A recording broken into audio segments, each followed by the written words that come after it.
बच्चों, आज हम लोग एक महत्वपूर्ण चैप्टर को पढ़ेंगे और वो चैप्टर है मुगल प्रशासन।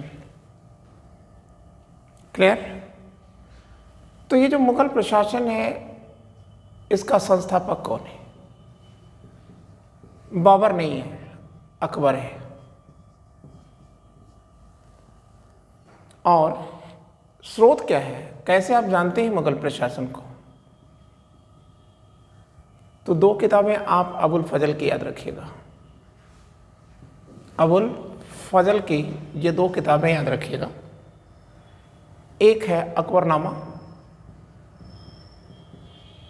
और दूसरी किताब है आईने अकबरी, आईना ए अकबरी। ये दो किताबें हो गई, ठीक है। और इसके साथ साथ आपको एक किताब और याद रखनी है और वो है आरिफ कंधारी की किताब, और वो है क्या? तबकाते अकबरी।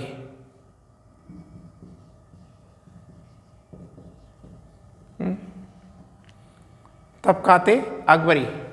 क्लियर? ये किसकी है? आरिफ कंधारी की है। अब हमको एक चीज और याद रखना है, ठीक है, और वो है जहांगीर की आत्मकथा।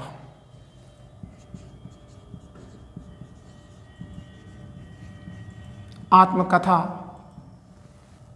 यह है तुझो के जहांगीरी।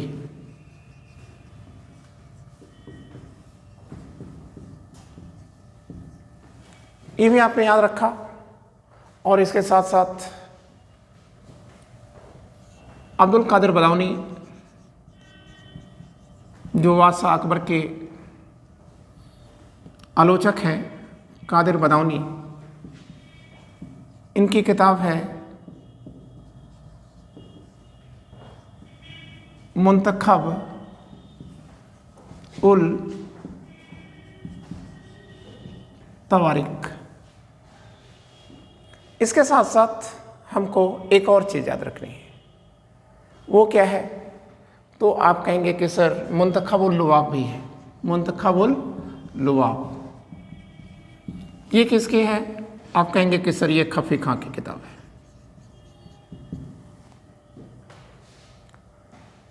ठीक।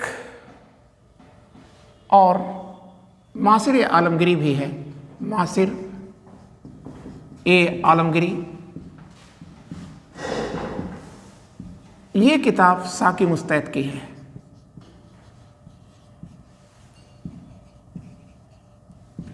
ठीक है। और यही किताब है जिसे जदुनाथ सरकार ने मुगल गजट कहा था।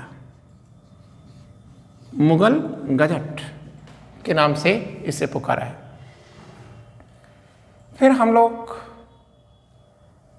ईश्वरदास नागर की फतुहात आलमगिरी को भी याद रखें। ईश्वरदास नागर की किताब है फतुहात ये आलमगिरी। ये भी मुगल प्रशासन की जानकारी के लिए एक प्रसिद्ध किताब है। और अगली जो है अब्बास खां सिरवानी की है। अब्बास खां सिरवानी की किताब है और इस किताब का नाम है तोहफा-ए-अकबर शाही। तो ये अकबर शाही है। क्लियर? बच्चों, इन किताबों के अतिरिक्त जो देसी किताबें हैं, पर्शियन भाषा में लिखी हैं सारी किताबें, इसके अतिरिक्त कुछ और भी किताबें हैं। जैसे जो विदेशी पर्यटक आते हैं, विदेशी पर्यटकों में चाहे वो हॉकिंस हों, चाहे वो रो हों, टॉमस रो हों, या एडवर्ड टेरी हों, बर्नियर हों, ठीक है, इन लोगों के जो विवरण दिए गए हैं, उन विवरणों से भी मुगल प्रशासन की पर्याप्त जानकारी मिलती है। अब इसके बाद आपको एक चीज़ पढ़ना है, हेडिंग आप चेंज कर देंगे, और वो ये कर देंगे कि प्रशासन का स्वरूप क्या है, मुगल प्रशासन का स्वरूप क्या है।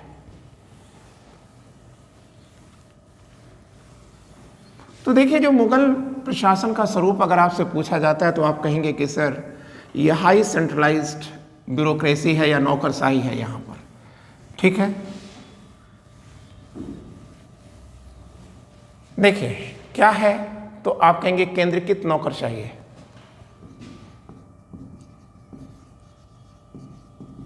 नौकरशाही है ये यहाँ पर। और ये भी आप याद रखिएगा कि मुगल प्रशासन का आधार क्या है या सिद्धांत क्या है। मुगल प्रशासन के सिद्धांत कहाँ से लिए गए हैं? अरबी और फारसी सिद्धांतों से ये प्रेरित हैं ये। लेकिन अरबी और फारसी के सिद्धांतों से प्रेरित होने के बावजूद इसमें जो लोकल जो प्रशासन रहा है इसका भी योगदान रहा है।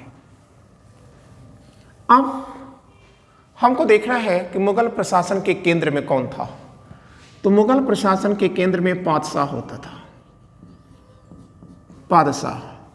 अब आप अगर देखें तो ये दो शब्द लिखे हैं इसके अंदर, एक है पाद और दूसरा है शाह। तो पाद का मतलब क्या हुआ? आप कहेंगे कि सर अस्थायित्व होता है, और शाह का मतलब राजा होता है या स्वामी होता है, ठीक है। तो अब अगर आपसे पूछा जाए कि पादशाह का क्या मतलब हुआ, तो इन दोनों को जोड़ दीजिए। इसका मतलब ऐसा हुआ, इसका मतलब क्या हुआ?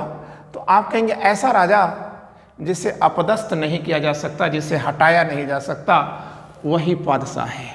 अब ये जो टाइटल है यह बादशाह अकबर ने 1507 में काबुल से ग्रहण किया है, ठीक है। कहाँ से लिया है, कब लिया है इसको? 1507 में काबुल से लिया है, ठीक है। अब हमको एक चीज़ और याद रखना है, ये जो बादशाह हुआ करता था, ठीक है, यहाँ हमारे देश के अंदर, हिंदुस्तान के अंदर जो बादशाह आए हैं उनकी दो कैटेगरी है, ठीक है। एक कैटेगरी में आते हैं बाबर, हुमायूं और औरंगजेब आते हैं, और दूसरी कैटेगरी में अकबर आते हैं, उनके बेटे जहांगीर हैं और जहांगीर के बेटे शाहजहां हैं। ये दूसरी कैटेगरी है। इस कैटेगरी के बादशाहों ने या पादशाहों ने अपने को मुसलमानों का शासक घोषित किया है। ये किसके शासक घोषित रहे हैं? ये इन्होंने मुसलमानों का शासक होने का गौरव अपना देखा है, और इनके शासन का आधार कुरान था, ठीक है। लेकिन इन लोगों ने कहा कि नहीं, हम जनता के शासक हैं, हम मानवता के शासक हैं, हम इंसानियत के शासक हैं, हम किसी हिंदू और मुसलमान के शासक नहीं हैं, ठीक है। तो इसका मतलब ये है कि इन्होंने इनका जो शासन का स्वरूप है वह राष्ट्रीय है, राष्ट्रीय है, ठीक है। और इनके जो शासन का स्वरूप है वो धार्मिक और जातीय है। क्लियर हो गया? अब हमें अगली बात करनी है। अगली बात हमें क्या करना है? तो देखिए, जो बादशाह है, तो पहली चीज़ आप याद रखेंगे कि जो बादशाह होता है इसके अंदर तीनों शक्तियाँ निहित हैं। मतलब जो शासन की तीनों शक्तियाँ होती हैं, एक तो विधान पालिका होती है, लेजिस्लेटिव जिसे कहते हैं, दूसरी है कार्यपालिका।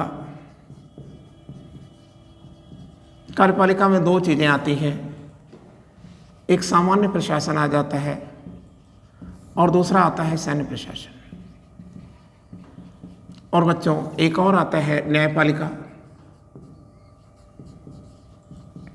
तो आप कह सकते हैं कि ये जो बादशाह है इसके अंदर ये तीनों शक्तियां निहित हैं, ठीक है। तीनों ही शक्तियां ये निहित हैं। क्लियर? और जिसके अंदर तीनों शक्तियां हों वह कैसा होगा? आप कहेंगे कि सर वो निरंकुश होता है, निरंकुश है, ठीक है। इसमें किसी प्रकार का कोई अंकुश नहीं लागू होता था, ठीक है ना। और अब हमको एक चीज़ याद रखना होगा कि इसका मतलब ये है कि पादशाह या बादशाह ही मुख्य नीति निर्माता है, प्रधान नीति निर्माता यही है। सामान्य प्रशासन का प्रधान भी यही है, सेना का प्रधान सेनापति भी यही है, और यह प्रधान न्यायाधीश भी है। इसका मतलब वो निरंकुश है, ठीक है। लेकिन आप याद रखिएगा, परंपराओं से बाधित होने के कारण बादशाह अत्याचारी नहीं बन पाए हैं। अब बादशाह अकेले तो शासन करेगा नहीं, तो बादशाह की सहायता के लिए मंत्रिपरिषद हुआ करती थी, और मंत्रिपरिषद को क्या कहा जाता था? मजलिस ए खलवत कहा जाता था। किस नाम से पुकारा जाता था? मजलिस ए खलवत कहा जाता था, ठीक है। अब बच्चों, हमारे सामने एक बात आती है कि मंत्रिपरिषद में कौन कौन अधिकारी आते हैं। तो पहली चीज आप याद रखिएगा, मुगलों की एक देन है, और वो है वकील मुतलक का पद। और ये वकील मुतलक का पद अकबर के काल में बैरम खां के पास था। और बैरम खां जब वकील मुतलक था, तो इसने बादशाह की पूरी शक्तियों को अपहृत कर लिया था। टोटल जो पावर थी वह इसे ड्रैग कर चुका था ये, ठीक है। तो सब मिलाकर के बादशाह नाम मात्र के बन गए थे, ठीक है। तो अकबर ने सोचा कि भाई ये तो ठीक नहीं है, वास्तविक शासक तो ये बन गया। तो इन्होंने वकील मुतलक की पावर को तोड़ने के लिए, ठीक है, जो शक्ति है, इस शक्ति को तोड़ने के लिए एक नया पद बना दिया, दीवान या वजीर का पद बना दिया। दीवान या वजीर का पद इन्होंने बना दिया। अब बच्चों, ये जो दीवान या वजीर है, ये फारसी का शब्द है। किस भाषा का शब्द है? पर्शियन शब्द है, फारसी का शब्द है ये। और इसका मतलब ही होता है वित्त प्रबंध, वित्त प्रबंध। तो अब अगर आपसे पूछा जाता है कि दीवान या वजीर का कार्य क्या था, आप कहेंगे कि सर फाइनेंशियल मैनेजमेंट था, ठीक है। लेकिन दीवान और वजीर के अधीन आप देखेंगे कुछ और विभाग भी थे। देखिए, हम पहली चीज ये देखिए, लिख दिया हमने वजीर या दीवान। तो इसका जो विभाग था उसे कहा क्या जाता था? दीवानी वजारत के नाम से जाना जाता था, दीवानी वजारत। तो जो दीवानी वजारत है, यह अन्य मतलब फाइनेंशियल वर्क कर रहा है, वित्तीय प्रबंध का काम कर रहा है। लेकिन आप एक चीज याद रखिएगा, वित्तीय प्रबंध का काम तो ये करता है, लेकिन यह अन्य विभागों पर नियंत्रण भी करता है। तो किन किन विभागों का नियंत्रण ये करता है वजीर? क्लियर ना? किन किन विभागों का नियंत्रण करता है? तो आप कहोगे कि सर दीवानी खालसा का करता है, दीवानी खालसा का करता है, ठीक है। या आप कह सकते हैं कि शाही भूमि का प्रबंध करता है। शाही दीवानी खालसा में क्या होता था? जो शाही भूमि है इसका प्रबंध होता था, ठीक है, मतलब खालसा भूमि, ठीक है। फिर देखिए, इसी के अधीन दीवानी तन हुआ करता था। और दीवानी तन क्या है? आप कहेंगे कि सर ये वेतन विभाग है, लोगों को वेतन देने का काम करता था। और एक इसी के अधीन, इसी के नियंत्रण में एक और विभाग है, और वह है दीवाने तवजीह। दीवाने तवजीह है। और ये जो दीवाने तवजीह है, ये सैन्य लेखा जोखा करता था, ठीक है, मतलब मिलिट्री का ऑडिट और अकाउंट देखता था ये, ठीक है। और अब यही जो बंदा है, इसी के अंदर दीवाने जागीर भी है। अब दीवाने जागीर का क्या कार्य था? आप कहेंगे सर जो राजस्व संबंधी कार्य करते थे, ठीक है, राजस्व कर्मचारियों को आप लिख लीजिए सीधा सीधा। राजस्व कर्मचारियों को ये क्या देता था? वेतन और भत्ते यहीं से दिए जाते थे। और इसी के अंदर दीवान बयातूत भी था, दीवान ए बयातूत। और ये दीवान बयातूत ये जो साम्राज्य है, मुगल साम्राज्य है, उनके जितने भी उद्योग धंधे थे उनका नियंत्रण यही करता था। दीवाने सादात, ये धार्मिक मामलों का प्रबंध भी यहीं से होता था। दीवाने सादात, ठीक है, धार्मिक मामले का प्रबंध यही करता था। ठीक है, तो आप देखिए 1 2 3 4 5 6, ये जो 6 विभाग आप देख रहे हैं ये कहाँ से कंट्रोल हो रहे हैं? ये दीवाने वजारत से कंट्रोल हो रहे हैं। वजीर के बाद एक और दूसरा बड़ा महत्वपूर्ण पद है और वह है मीर बख्शी का पद, सेना मंत्री का पद। तो देखिए मीर बख्शी को हम लोग देखते हैं। तो ये जो मीर बख्शी है बच्चों, ठीक है, ये क्या है? इसके विभाग को क्या कहा जाता है? दीवान ए आरिज कहा जाता है। ठीक है, दीवान ए आरिज कहा जाता है। ठीक है ना, इसको आप सेना मंत्री लिख सकते हैं, सेना मंत्री। अब इसका कार्य क्या है? नियुक्ति कौन करेगा वो तो आपको कंफर्म ही है कि बादशाह करेंगे, लेकिन मीर बख्शी का और कार्य क्या है? बादशाह के निर्देश दिए जाने पर सैन्य अभियान करना। अगर बादशाह कहता है कि जो सैनिक अभियान हो रहा है उसका नेतृत्व आप करेंगे तो आपको जाना होगा। दूसरी बात क्या है?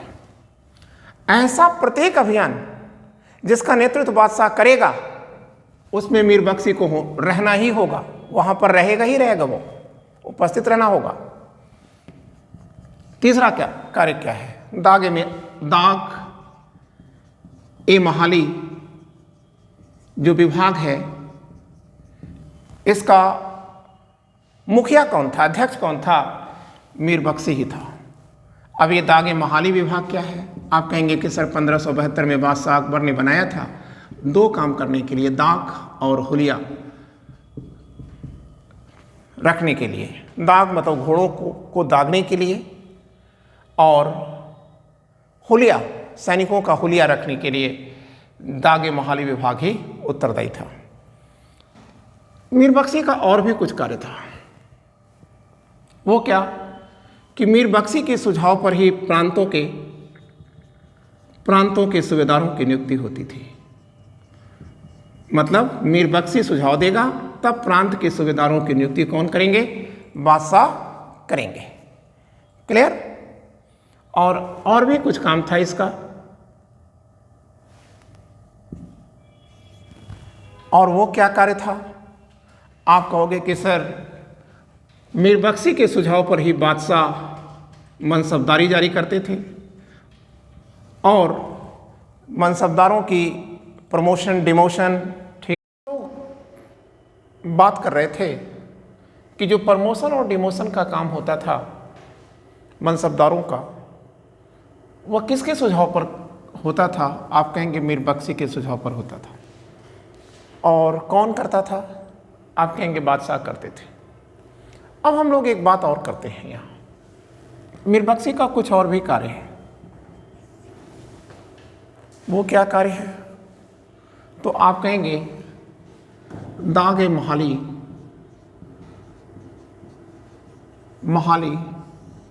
विभाग की अध्यक्षता कौन करता था? मीर बख्शी ही करता था। दागे महाली विभाग का अध्यक्ष कौन है? मीर बख्शी। अब दागे महाली क्या है? आप कहोगे कि सर 1572 में इसे बादशाह अकबर ने स्थापना किया था इसके, और ये दागे महाली विभाग 2 काम करता है। एक घोड़ों को दागने का काम करता है और दूसरा सैनिकों का हुलिया रखने का काम करता था ये। इसके साथ साथ मीर बख्शी सरखत पर हस्ताक्षर करता था। सरखत, अब ये सरखत क्या है? आप कहेंगे कि सर वेतन विवरण है, और जब तक सरखत पर हस्ताक्षर मीर बख्शी का नहीं होगा तब तक किसी को भी वेतन प्राप्त नहीं होगा, मतलब सैनिकों का वेतन प्राप्त नहीं होगा। किसी कहने का मतलब सैनिकों को, ठीक है। अब इसके साथ इस महत्वपूर्ण पद के दो सहायक थे, एक था बख्शिए शागिर्द और दूसरा था बख्शिए हुजूर। अब हमको एक चीज़ जानना है, और दूसरा अधिकारी है बड़ा अधिकारी सदरुस सदूर। तो आइए हम लोग देखते हैं कि सदरुस सदूर ये एक अन्य मंत्री है, और सदर उस सदूर ये क्या कार्य करता है। आप कहेंगे कि सर धार्मिक मामले को देखता है ये, और यही दान देता भी है और दान को लेता भी है। क्लियर है। और फिर हमको ये भी याद रखना होगा कि सदर उस सदूर यह सदाचार के लिए भी उत्तरदायी था। सदर उस सदूर के बाद हमारे सामने जो अगला मिनिस्टर आ रहा है वो है मीर समा। मीर समा दीवान बयातूत विभाग का चीफ था। ये दीवान ए बयातूत, ये जो दीवान बयातूत विभाग है इसका मुखिया है मीर समा। और मीर समा का कार्य क्या है। आप कहेंगे जितने भी कारखाने हैं साम्राज्य में, जितने भी कारखाने हैं उनका जो मुख्य प्रबंधक है वो मीर समा है। इसके साथ साथ वह बेगमों की और शहजादियों की जो मांग है उसकी मांग को पूरा करना मीर समा का दायित्व था, इसका कर्तव्य था। अब बेगमों और शहजादियों की जो मांग होती थी, इस मांग पत्र को दरोगा ये महल ये कहाँ रखती थी। आप कहेंगे कि मीर समा के ऑफिस में से प्रस्तुत करती थी और तब उसकी मांग की पूर्ति कर दी जाती थी। लेकिन हमको एक बात याद रखनी होगी, ये आप याद रखिएगा, ये पॉइंट आपके लिए महत्वपूर्ण है। वर्गवा, ये वर्गवा क्या है तो बच्चों याद रखिएगा, बेगमों और शहजादियों की जो दैनिक खर्चे हैं उस खर्चे की पूर्ति कैसे होती थी। आप कहेंगे उनके नाम जारी रियासत से होती थी। तो वर्गवा क्या है, एक रियासत है जिसकी आय बेगमों और शहजादियों के ऊपर खर्च कर दी जाती थी। क्लियर हो गया। सबसे बड़ा वर्गवा जोधाबाई का था मुगल साम्राज्य में, और इलाहाबाद की जो वर्गवा है इसकी सीधे आय जोधाबाई को दी जाती थी। फिर हमारे सामने एक और महत्वपूर्ण टॉपिक है, वो है मुहत्सिब। मुहत्सिब नाम का एक अधिकारी है। तो मुहत्सिब को हम पढ़ें इसके पहले हमको ये जान लेना होगा कि मुहत्सिब का पद अकबर ने नहीं बनाया है, ये पद सृजित किया है औरंगजेब ने। और इसका कार्य क्या है। आप कहेंगे कि सर मस्जिदों का विकास करना और मंदिरों के तोड़ने की व्यवस्था देना या उनके विकास को हतोत्साहित करना।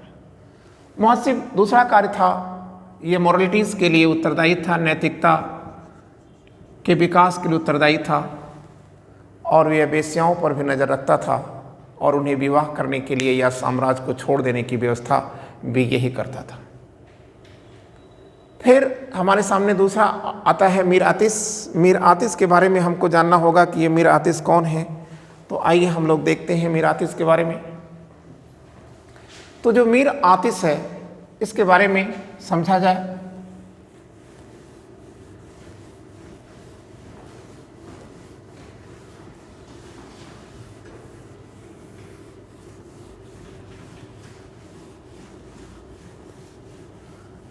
तो हम लोग मीर आतिश, आतिश का मतलब ही होता है बारूद। तो हम लोग देखते हैं मीर आतिश कौन है, क्या कार्य कर रहा है। तो देखिए हम लोगों ने लिख दिया मीर आतिश। मीर आतिश, ठीक है। इसे आप और भी किसी नाम से जानते हैं तो आप कहिएगा दरोगा, ये तोपखाना भी कहा जाता है इसे। दरोगा, ये तोपखाना भी कहा जाता है। और मीर आतिश या दरोगा ये तोपखाना का वर्क क्या है। तो आप याद रखेंगे कि शाही तोपखाने का प्रबंधक यही है या मिनिस्टर यही है। ठीक है, ये तोपखाना लिखा था, क्लियर। और इसके बाद है दरोगा डाके चौकी, डाक ए चौकी। तो दरोगा डाके चौकी, इसका कार्य क्या है? आप कहेंगे सूचनाओं को प्रेषित करना और रिसीव करना, मतलब सेंड करना और रिसीव करना, साम्राज्य में सूचनाओं को पहुंचाना। और इसके साथ साथ एक इसका और वर्ग है जिसे आपको जानना है, और वो ये है कि ये गुप्तचर विभाग का भी मुखिया होता था। अब हमारे सामने ये भी प्रश्न आता है कि जो मुगल साम्राज्य है ये बड़ा व्यापक साम्राज्य था, और इस बड़े व्यापक साम्राज्य पर केवल दिल्ली या आगरा पे बैठ करके या वहाँ से बैठ करके शासन नहीं किया जा सकता था। तो ऐसी स्थितियों में मुगलों ने बेहतर प्रशासन के लिए साम्राज्य को सूबों में बांटा था और सूबे को सरकार में बांटा था, सरकार को परगने में बांटा था, परगने को किसमें बांटा? तो आप कहेंगे कि सर दस्तूर में बांटा था, और इसको किस में बांटा था? गांव में बांटा था। क्लियर? देखिए, पहला तो सूबा हो गया, उसके बाद सरकार आई, इसके बाद परगना आया। ठीक है, परगने को आप चाहे तो लिख सकते हैं, महाल भी लिख सकते हैं। क्लियर हो गया? और बच्चों, इसके बाद जो दस्तूर है इसको आप जिला लिख सकते हैं, लेकिन आप याद रखिएगा आधुनिक जिले की भांति कौन सा कार्य करता था? सरकार काम करती थी। ठीक है, ये तो नाम है इसका। और जो गांव है, इस गांव को उसमें मौदा भी कहा जाता था, आज भी कहा जाता है, मौदा ना कह करके मौजा कहा जाता है आज, और डी आज भी होता है। और मौदा और डी का जो समूह है, छोटे छोटे गांवों का जो समूह है, उस छोटे छोटे गांवों के समूह को नागला कहा जाता था। क्लियर हो गया? अब हमको याद रखना होगा कि जो सूबा है इसमें अवरोध और संतुलन का सिद्धांत लागू था, चेक और बैलेंस का सिद्धांत लागू था। इसका क्या मतलब है? अवरोध और संतुलन का मतलब क्या है?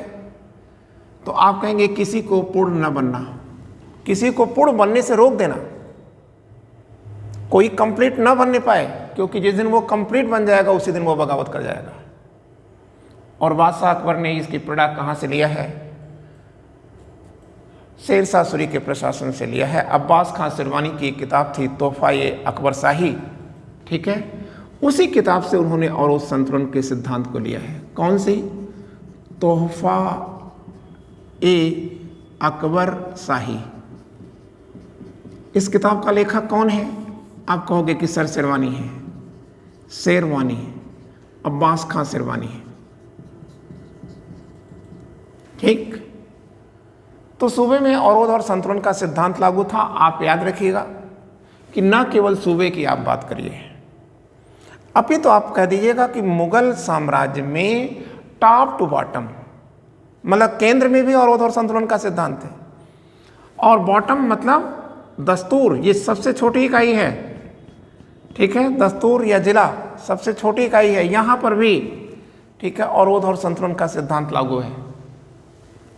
तो सूबे में देखिए दो अधिकारी हो जाएंगे, एक तो हो जाएगा सूबेदार और दूसरा हो जाएगा दीवान। तो सूबेदार की नियुक्ति कौन करेगा?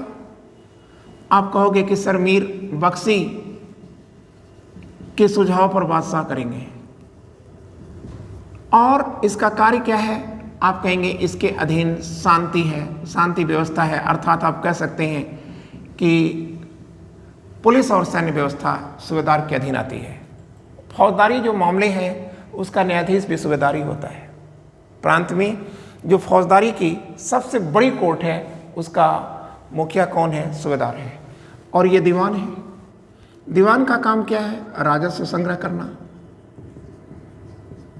संग्रह करवाना, और दूसरी बात है कि राजस्व संबंधी जो विवाद है उसका फैसला देना, मतलब यह राजस्व का जज है, राजस्व संग्रह कराता है, ठीक है। तो अब आप देखिए, पैसा तो इसके पास है और फोर्स इसके पास है, इसका मतलब इसके पास पैसा नहीं है, तो फोर्स का क्या मतलब है।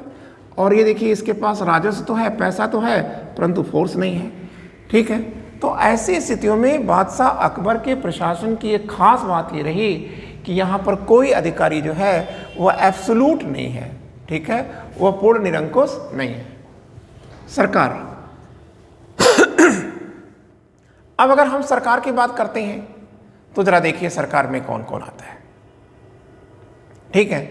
तो बच्चों, सरकार में जाने से पहले हमको एक चीज़ और यहाँ पर याद रखना चाहिए, सूबे में, ठीक है, बख्शी नाम का एक अधिकारी भी था, ठीक है। और बख्शी की नियुक्ति कैसे होती थी, सूबेदार के सुझाव पर, सूबेदार सुझाव देगा और इसकी नियुक्ति मीर बख्शी करते हैं, ठीक ना।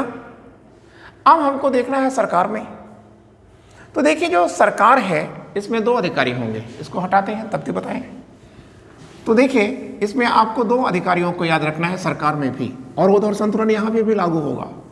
किसी को भी पूरा नहीं होने दिया जाएगा, एब्सोल्यूट नहीं होने दिया जाएगा, निरंकुश बन जाएगा अगर वो उसके साथ हाथ में पूरी सत्ता दे दी जाएगी तो सरकार में देखिए कौन कौन है। आप कहोगे कि सर देखो, एक तो फौजदार है, कौन है, फौजदार है, और दूसरा अमल गुजार है। तो देखिए, जो फौजदार है ये क्या काम करेगा, तो आप कहेंगे कि सर शांति व्यवस्था और फौजदारी मामलों का न्यायाधीश है, ये क्या काम करेगा। आप कहोगे कि सर ये शांति व्यवस्था को देखता है,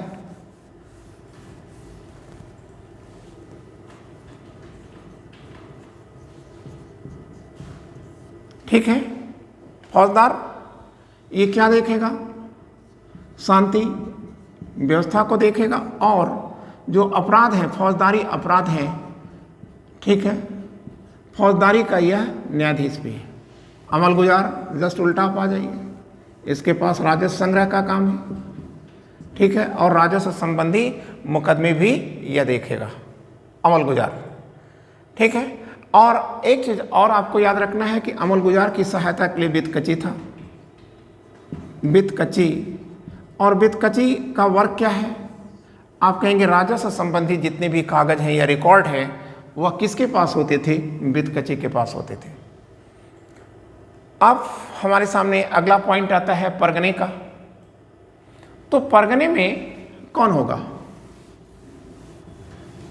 देखिए जो परगना है या महाल है इसमें भी दो अधिकारी होंगे, एक तो सिकदार होगा और दूसरा आमिल होगा। आमिल को आप मुंसिफ भी कह सकते हैं। सिकदार का क्या कार्य है, बस शांति व्यवस्था और फौजदारी मुकदमे का निपटारा। आमिल राजस्व का काम करेगा, ठीक है, और उसके संबंध जो विवाद है उसका निपटारा यही करता है। अब इसके अतिरिक्त परगने में कानूनगो था, और कानूनगो क्या है, आप कहेंगे जो परगने की जितने भी पटवारी हैं उन पटवारी का मुखिया कौन है, कानूनगो है, ठीक है। अब ये जो कानूनगो है इसका क्या वर्क होगा, ठीक है। हमारे सामने ये भी प्रॉब्लम आती है कि कानूनगो का वर्क क्या है। तो आप कहेंगे कि सर देखो, भूमि सर्वेक्षण और राजस्व वसूली, मतलब लैंड सुपरविजन, भूमि का सर्वेक्षण है, और दूसरा कार्य क्या है, कर का संग्रह, भू राजस्व का संग्रह करना, यह है कानूनगो का कार्य था। और परगने में एक महत्वपूर्ण अधिकारी है फौजदार। फौजदार क्या है, आप कहोगे सर ये खजांची है, ये खजांची का काम करता था, क्लियर है ना। परगने का खजांची है, और हर स्तर पर कारकुन हुआ करता था। कारकुन मतलब लिपिक, इसके नीचे फौजदार के नीचे क्या है, कारकुन है। कारकुन का मतलब है लिपिक या क्लर्क या लेखक, ठीक है। अब हमारे सामने आता है दस्तूर और जिले का प्रशासन।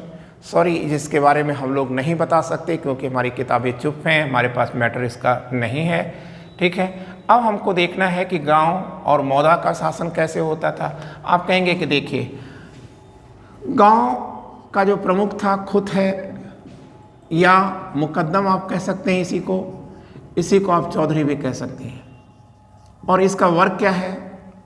आप कह दो कि सर गांव में स्वास्थ्य है, शांति है, सुरक्षा है, ठीक है, सफाई है, ये सब कौन मेंटेन करता है? यह खुद मुकद्दम या चौधरी ही करता था। ठीक है, अब हमारे सामने ये जो प्रशासन है ये मैटर समाप्त हो चुका है।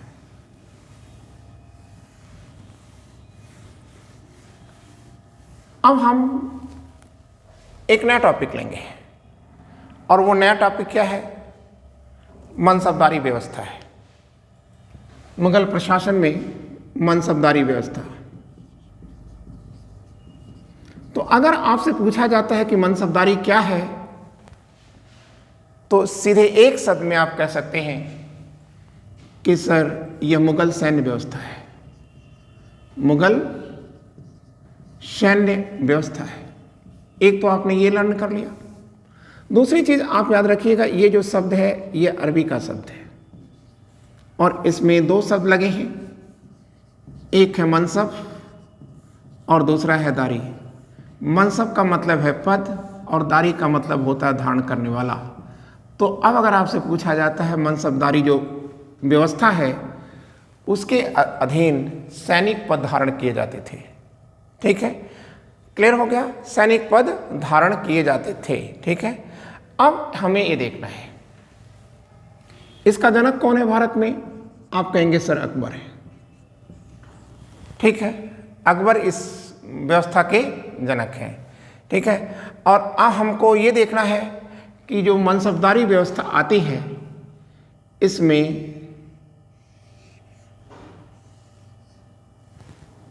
सैन्य व्यवस्था है जब ये, तो मुगल सैन्य व्यवस्था में जो सैनिक हुआ करते थे वो तीन प्रकार के होते थे।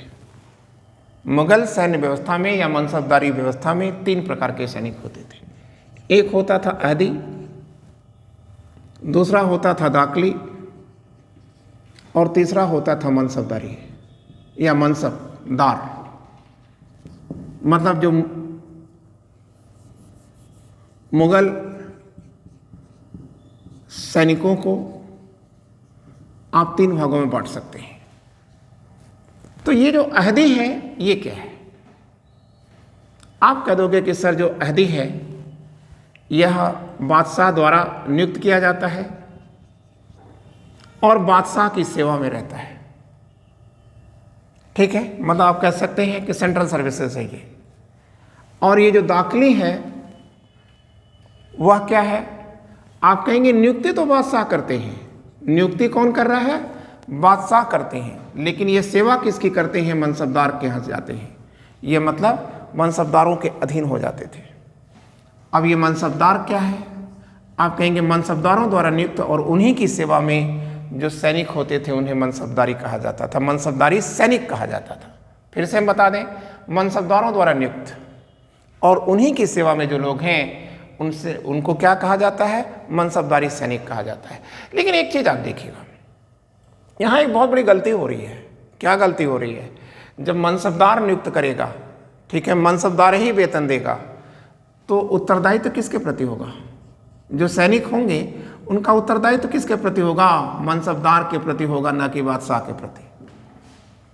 ठीक है, और ये मनसबदार करेंगे क्या? इन अपने सैनिकों का नियुक्ति किसके आधार पर करेंगे? आप कहेंगे जाति के आधार पर करेंगे, धर्म के आधार पर करेंगे। जाति धर्म के आधार पर करेंगे। और किस आधार पर करेंगे?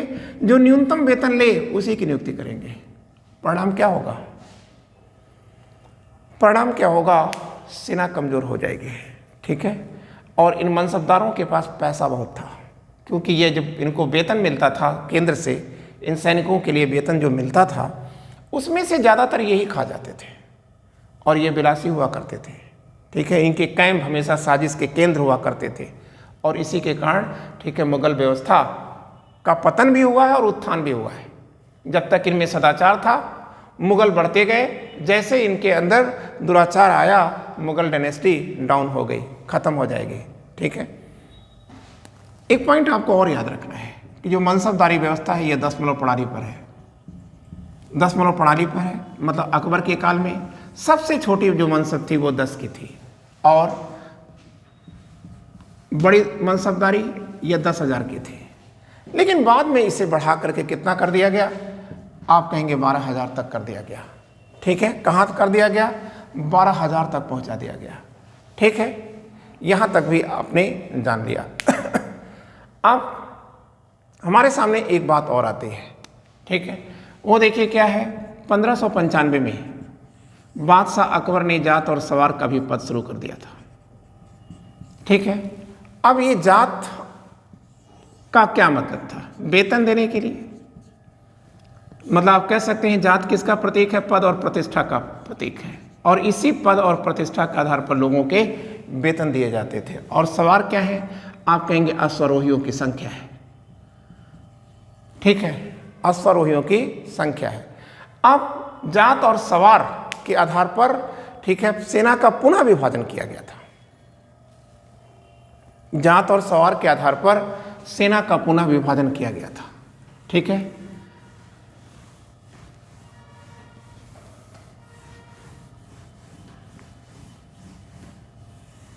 देखिए हमने आपके बीच में लाया, जात आप समझ गए हैं, सवार आप समझ गए हैं।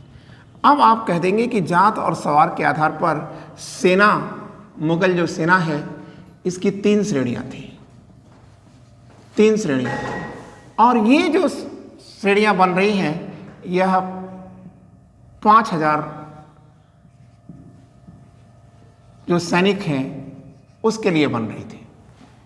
मतलब जात और सवार का जो पद है इसके आधार पर सेना की 3 श्रेणियां बनी। जैसे प्रथम श्रेणी, दूसरा, द्वितीय श्रेणी, सेकंड कैटेगरीज, और थर्ड कैटेगरीज। तो प्रथम श्रेणी में कौन सैनिक आते थे, जिनका जात और सवार ये दोनों बराबर है। सेकंड श्रेणी में कौन आते थे, जिनका जात और सवार में अंतर है। अब थर्ड में कौन आते हैं, आप कहेंगे कि सर जात और सवार में यहां पर भी अंतर है। जैसे अब अंतर क्या है वो आप ऐसे समझ लीजिए, अगर 5,000 जात है और सवार भी 5,000 का है तो ये प्रथम श्रेणी की पंचहजारी की प्रथम श्रेणी के मनसबदार हुए हैं। अब जात आपका 5,000 है और सवार आपका 3,000 है, मतलब हाफ प्लस हाफ से ज़्यादा है, तो आप सेकंड श्रेणी के मनसबदार हैं। और थर्ड में कौन आता है, देखिए जात तो 5,000 है लेकिन सवार, ठीक है, कितने हैं, 2,000 है, तो इसका मतलब हाफ से कम हो जाएगा, आधा से कम हो जाएगा, तो ये क्या होंगे, तृतीय श्रेणी के मनसबदार माने जाते थे। ठीक है, अब हमको एक चीज और याद रखना है, वो क्या याद रखना है, देखो बच्चों, हमको याद रखना है कि इनके वेतन कैसे दिए जाते थे। वेतन तो आप याद रखिएगा, इनके वेतन, मनसबदारों के जो वेतन होते थे वो 2 तरीके से दिए जा सकते थे। एक तो नगद होता था, छोटे मनसबदारों को नगद दिया जाता था, और बड़े मनसबदारों को, ठीक है, यह लैंड के रूप में या जागीर के रूप में दिया जाता था। ठीक है, और ये स्थानांतरणीय थी, मतलब इनका ट्रांसफर होता रहता था।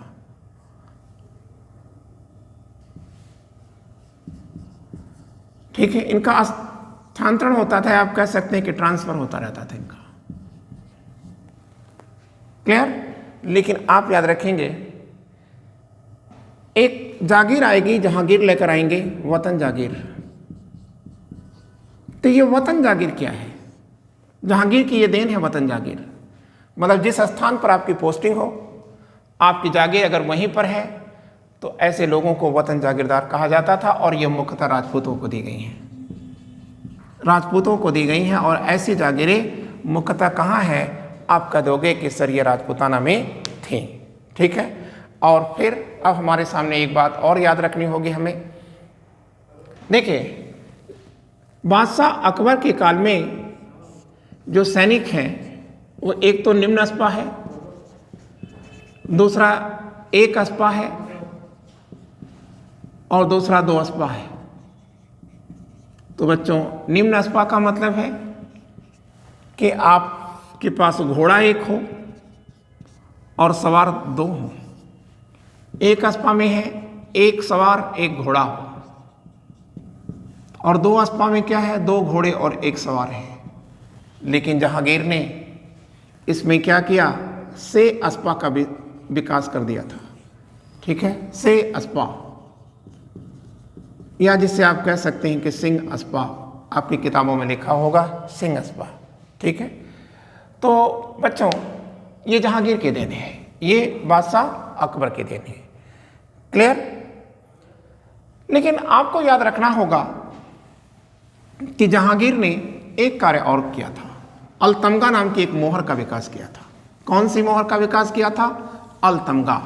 अब ये अलतमगा क्या है? तो आप कहेंगे ये एक मोहर है अलतमगा।